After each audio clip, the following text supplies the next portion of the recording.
Ótimo dia, filhos de Deus. Nosso devocional Pedras Preciosas do grego, autor Rick Renner. Hoje, 15 de maio. Título: A palavra mais comum para a oração no Novo Testamento. Texto base, Efésios 6, verso 18. Com toda oração e súplica, orando em todo tempo no Espírito, e para isso vigiando com toda perseverança e súplica por todos os santos. A palavra grega mais comumente traduzida como oração no Novo Testamento é a palavra proseuche.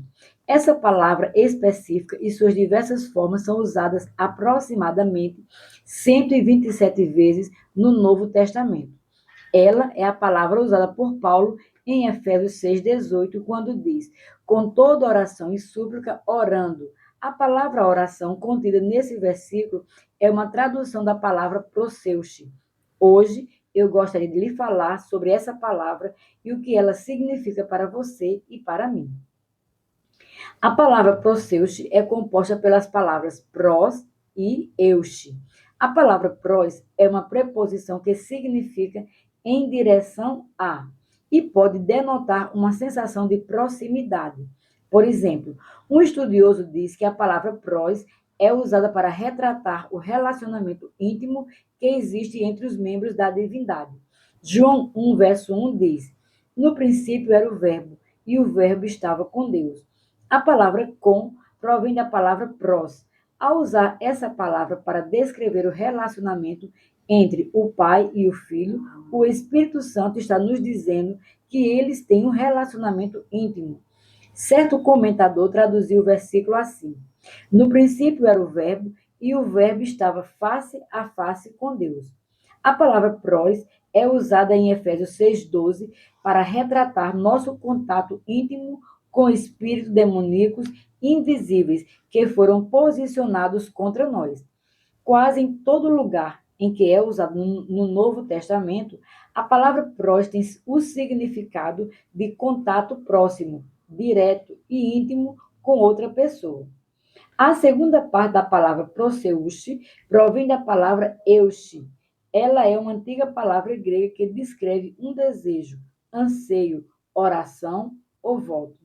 Ela era originalmente usada para representar uma pessoa que fez algum tipo de voto a Deus em virtude de alguma necessidade ou desejo em sua vida. Esse indivíduo fez um voto de dar a Deus algo de grande valor em troca de uma resposta favorável à sua oração. Uma ilustração perfeita dessa palavra pode ser encontrada no Antigo Testamento, na história de Ana, a mãe de Samuel. Ana ansiava profundamente por um filho, mas não conseguia engravidar.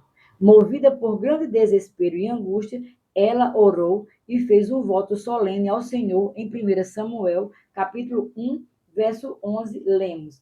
E fez um voto dizendo: Senhor dos exércitos, se benignamente atentares para a aflição da tua serva e de mim te lembrares e da tua serva te não esqueceres e lhe deres um filho varão, ao Senhor o darei por todos os dias da sua vida. Mais adiante, em 1 Samuel, capítulo 19, verso 20, lemos: Elcana e sua esposa Ana levantaram-se de madrugada e adoraram perante o Senhor, e voltaram e chegaram à sua casa a Ramá. Elcana coabitou com Ana, sua mulher, e lembrando-se dela o Senhor, ela concebeu, e passado o devido tempo, teve um filho. Em troca do presente de Deus desse filho, Ana prometeu que seu menino seria consagrado à obra do ministério. Ao fazer esse compromisso, ela deu seu bem mais valioso e precioso em troca da oração respondida. Tecnicamente, isso foi um euche, ela fez um voto de dar algo a Deus em troca da oração respondida. Na cultura grega, antes de uma oração ser verbalizada e oferecida a um Deus, um altar comemorativo era montado e a ação de graças era oferecida naquele altar. Tais ofertas de louvor e ação de graças eram denominadas ofertas votivas, da palavra voto. Essas ofertas votivas eram semelhantes a uma promessa. A pessoa prometia que quando a sua oração fosse respondida, ela voltaria para dar mais ações de graças a Deus. Essas ofertas votivas de louvor e adoração eram elaboradas e bem planejadas. Agradecer a uma divindade era um evento importante, por isso era feito de maneira séria e pomposa para demonstrar exteriormente um coração grato. Tudo isso estava incluído no contexto da palavra proseuche, a palavra usada mais do que qualquer outra para oração no Novo Testamento. Tenha em mente que a maioria dos leitores de Paulo era de origem grega e conhecia o contexto cultural dessa palavra. Portanto, entendiam todas as suas ramificações, que imagem para representar a oração. Isso nos diz várias coisas importantes acerca da oração. Em primeiro lugar, a palavra proseuche nos diz que a oração deve nos levar face a face e a um contato próximo com Deus.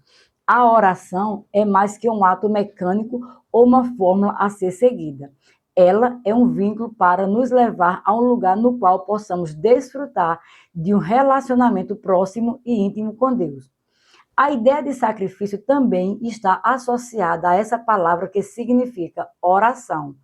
Ela retratava um indivíduo que ansiava tão desesperadamente por ver sua oração respondida que estava disposto a entregar tudo o que possuía em troca da oração respondida. Claramente, isso descreve um altar de sacrifício e consagração na oração, pela qual a vida de um crente é inteiramente rendida a Deus. Embora possa convencer nossos corações de áreas que precisam ser entregues ao seu poder santificador, o Espírito Santo nunca tirará qualquer coisa de nós por força. Assim, essa palavra específica para a oração fala de um lugar de decisão, um lugar de consagração, um altar onde prometemos livremente entregar nossa vida a Deus em troca da sua vida. Devido à palavra proseuche englobar esse significado de rendição e sacrifício, podemos saber que, obviamente, Deus deseja fazer mais do que simplesmente nos abençoar.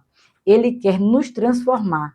Ele quer que cheguemos a um lugar de consagração, onde nos encontremos com Ele face a face e rendamos a Ele todas as áreas de nossa vida e, em troca, sejamos tocados e transformados por seu poder e sua presença. A ação de graças também era uma parte vital dessa palavra comum para a oração. Isso nos diz que, quando feita com fé, a oração genuína incluirá antecipadamente a ação de graças a Deus por Ele ouvir e responder à oração.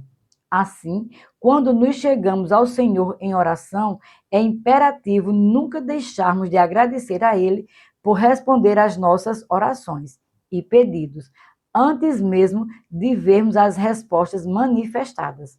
Acredito que você seja capaz de ver que a palavra oração, mais frequentemente usada no Novo Testamento, é mais do que simplesmente um pedido de oração. Essa palavra exige de nós rendição, consagração e ação de graças. A ideia da palavra proseuche, vá a Deus face a face e renda a sua vida em troca da dele. Mantenha uma atitude de consagração como uma parte contínua de sua vida e certifique-se de agradecê-lo antecipadamente por mover-se em seu nome. As possíveis referências à palavra proseuche são demasiadamente numerosas para serem elencadas agora, mas sugiro que você mesmo estude muitos dos 127 lugares onde ela é usada no Novo Testamento. Todavia, certifique-se de não apenas estudar esse tema de oração, você precisa também praticá-lo. Minha oração para hoje. Senhor, venho a Ti neste momento com a petição específica que está em meu coração. Sei que Tu desejas responder às minhas orações e atender aos meus pedidos, mas desejas também que eu renda mais de mim a Ti. Antes de pedir que Tu atendas às minhas necessidades hoje, primeiramente quero consagrar-me mais plenamente a Ti. Perdoa-me por me apegar à parte de minha vida que tenho precisado render a Ti. Neste momento, rendo a Ti essas áreas de minha vida e te peço que, em troca, me enchas com mais de Ti. Eu te agradeço antecipadamente por responderes a esta oração. Agradeço-te também por teres ouvido o meu pedido específico de oração e por suprires as necessidades com as quais sou confrontado hoje. Assim eu oro em o nome de Jesus. Minha confissão para hoje. Confesso que sou rendido e entregue ao Senhor. Todas as partes da minha vida estão se tornando mais rendidas a Ele todos os dias. Quando o Espírito Santo me mostra áreas que preciso entregar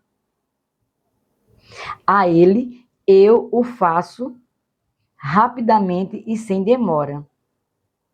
Por ter entregue a Ele a minha vida, Ele está me enchendo dele cada vez mais. Ele me ouve quando oro, aceita a minha ação de graças e supre as necessidades que hoje apresento a Ele. Declaro isso pela fé em nome de Jesus. Para refletir, com que frequência você se coloca diante do Senhor para um tempo íntimo de oração e adoração? Você separa tempo para dedicar a Deus uma vez por dia, algumas vezes por semana, ou só experimenta a sua presença durante a adoração quando frequenta os cultos da igreja? 2. Você consegue se lembrar de um momento em que Deus tratou com seu coração acerca de algo que você precisa render a Ele? Quando finalmente entregou aquilo nas mãos dele, quão rapidamente você recebeu uma resposta aos seus pedidos específicos de oração? 3. Há algo que você precisa render ao Senhor em sua vida neste momento? Anote o que vier à sua mente que você precisa entregar a Ele. Nunca devemos deixar de agradecer a Deus por responder às nossas orações e aos nossos pedidos antes de vermos as respostas manifestadas. Sejamos abençoados na prática da palavra.